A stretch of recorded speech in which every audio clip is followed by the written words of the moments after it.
अल्हम्दुलिल्लाहि रब्बिल आलमीन वस्सलातु वस्सलामु अला सय्यिदिल अंबिया वल मुरसलीन अम्मा बअदु फ़अऊज़ु बिल्लाहि मिनश शैतानिर रजीम बिस्मिल्लाहिर रहमानिर रहीम अस्सलामु अलैकुम व रहमतुल्लाहि व बरकातुहू। जी नाज़रीन, कैसे हैं आप? ठीक हैं? उम्मीद है आप सब खैरियत से होंगे। मेरी दुआ है अल्लाह पाक आपको खुशहाल और तंदुरुस्ती वाली ज़िंदगी अता फ़रमाए। जी नाज़रीन, आज हम बात करेंगे बेटी का बाप की विरासत में हिस्सा बनता है या नहीं। नाज़रीन, मुझे किसी ने पूछा कि बेटी का बाप की विरासत में हिस्सा बनता है या नहीं। अल्लाह ताला ने कुरान मजीद की सूरत निसा में इरशाद फरमाया, विरासत में मर्दों के लिए भी हिस्सा मुकर्रर है और औरतों के लिए भी हिस्सा मुकर्रर है। कुरान मजीद में जहाँ मर्दों के लिए हिस्सा मुकर्रर फरमाया है, वहाँ औरतों के लिए भी हिस्सा मुकर्रर फरमाया है। औरत चाहे माँ की सूरत में हो, चाहे बीवी की सूरत में हो, चाहे बहन की सूरत में हो, चाहे बेटी की सूरत में हो, अल्लाह रब्बुल इज़्ज़त ने उसका हिस्सा मुकर्रर फरमाया है। हिंदुल अज़ब की एक किताब के अंदर ये मौजूद है कि औरत को विरासत के अंदर कुछ भी नहीं मिलेगा। बरे सगीर के मुसलमान ख़ास तौर पर एक अरसा दराज तक हिंदुओं के साथ रहे हैं। हिंदुओं के रस्म व रिवाज और उनके कल्चर का असर मुसलमानों के दिमाग के अंदर ऐसा बसा हुआ है कि मुसलमान अपनी बेटी को और अपनी बहन को उनकी विरासत से दूर रखते हैं। मैं ख़ास तौर पर बेटियों के हवाले से मुखातिब हूँ और ख़ास तौर पर उनके वालिदैन से मुखातिब हूँ जो ये समझते हैं कि बेटियों को विरासत से दूर रखा जाए तो ये हमारा दुरुस्त फ़ैसला है। वो गलत सोचते हैं। मैं उनसे ये पूछता हूँ कि हम कौन होते हैं बेटी को विरासत से दूर रखने वाले, जबकि अल्लाह पाक ने उनका हक़ मुकर्रर फरमाया है।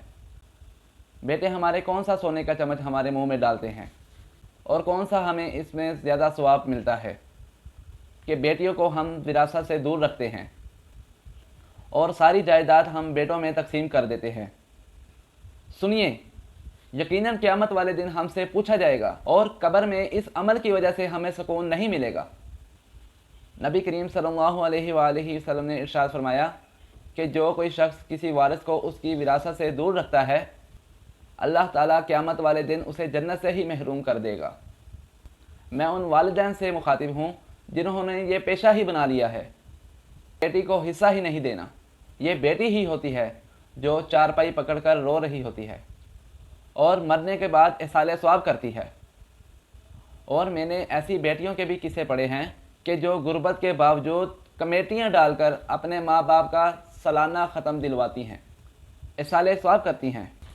ये एक हमारे मुल्क का बहुत ही मशहूर वाक़या है, शायद कई नाज़रीन को पता हो, फिर भी मैं इस पर आपको गौर नज़र फरमा देता हूँ। एक शख्स फौत हुआ जिसके 3 बेटे और 1 बेटी थी। जब उसके दफन करने का वक्त करीब आया तो एक शख्स ने उसकी चारपाई पकड़ ली और कहा, मैं इसे दफन नहीं होने दूंगा जब तक इसने जो मेरा 45 लाख का कर्ज़ लिया है, जो इससे मैंने लेना है, जब तक वो मुझे अदा ना कर दिया जाए तब तक मैं इन्हें दफन नहीं होने दूंगा। अब उस शख्स के जो फौत हो चुका था उसके 3 बेटे भी वहाँ खड़े थे और जब उनसे कहा गया कि अपने अब्बा का कर्ज़ अदा करो तो सुनिए आगे से उन्होंने क्या जवाब दिया।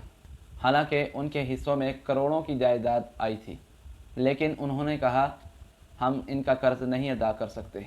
हालांकि वो कर्ज़ अदा कर सकते थे, लेकिन उन्होंने कर्ज़ अदा करने से इनकार कर दिया। अब सुनिए, उस शख्स की बेटी को जब पता चला तो वो फ़ौरन वहाँ पहुँच गई। उसने बालियाँ भी उतार ली सोने की और तमाम ज़ेवरात जो उसके पास थे वो लेकर वहाँ पहुँच गई और वो ज़ेवर उस शख्स को दे दिया और कहा, भाईजान ये मेरा ज़ेवर ले लीजिए और इसे बेचकर जितने भी पैसे आपके बनते हैं वो ले लें। अगर कोई पैसा कम हो जाए तो मुझे बता दीजिएगा, मैं अपना मकान बेचकर आपको पैसे दे दूंगी। हालांकि वो साहिब हसीयत नहीं थी, लेकिन उसने अपने बाप का कर्ज़ अदा कर दिया और अपनी बेटी होने का हक़ अदा कर दिया। फिर वो शख्स कहने लगा कि मैंने आपके बाप से 45 लाख लेना नहीं, बल्कि इनका 45 लाख इनको देना था, लेकिन सिर्फ मैं ये जज करना चाह रहा था कि इसका असल वारिस कौन है। और वो कहने लगा کہ مجھے پتہ تھا کہ اگر میں یہ کہتا کہ میں نے ان کا قرض دینا ہے تو اس وقت اس کے 70 وارث کھڑے ہو جاتے اور وہ یہ کہتے کہ ہمارا بھی حق بنتا ہے، ہمارا بھی حق بنتا ہے۔ پھر میں نے یہ دیکھا کہ اس شخص کے پیسوں کا اصل وارث کون ہے۔ اب اصل وارث تو یہ بیٹی ہے کہ جس نے اپنے زیورات میرے قدموں کے نیچے لا کے رکھ دیے کہ آپ پیسے مجھ سے لے لیں اور ہمارے ابا جی کو دفن کر دیا جائے۔ یعنی اس بیٹی کو اپنے باپ کی وہ تکلیف بھی برداشت نہیں ہوئی جو مرنے کے بعد اس باپ کو ہو رہی تھی، تو اس شخص نے یہ کہا کہ اصل وارث تو یہ بیٹی ہے، لہٰذا یہ میں پیسے اس بیٹی کو ہی دوں گا۔ دیکھیے ناظرین، میرا بات کرنے کا اصل جو مقصد ہے وہ یہ ہے کہ جو لوگ کہتے ہیں کہ ہم نے اپنی بیٹی کو یا اپنی بہن کو جہیز دے دیا ہے تو اب ہم وراثت میں یا جائیداد میں حصہ نہیں دیں گے، تو یہ بالکل اللہ تعالیٰ کے حکم کی سراسر بے حرمتی ہے۔ ناظرین، میں آپ کو یہی سمجھانا چاہتا ہوں کہ جس گھر سے اللہ پاک خوش ہوتے ہیں، اللہ پاک اس گھر میں بیٹی عطا کرتا ہے۔